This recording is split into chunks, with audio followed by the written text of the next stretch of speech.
عمرك سألت نفسك السكر بيروح فين لما بنحطه في المية؟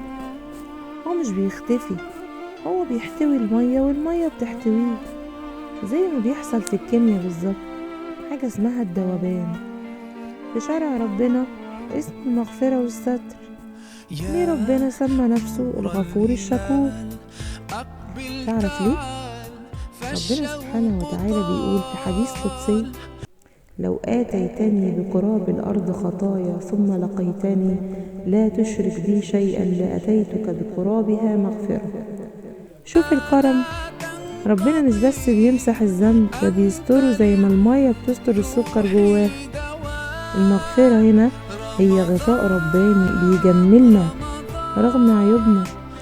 زي ما السكر بيخلي طعم المية حلو، المغفرة بتخلي طعم حياتك برضو حلو. لو استغفرت النهاردة بقلب صادق، ذنبك هيدوب في بحر رحمة ربنا كأن شيئا لم يكن. بس بشرط دوب قسوة قلبك تجاه الناس الأول عشان ربنا يدوب ذنوبك. شفرة 12 رمضان هي استغفار الذوبان.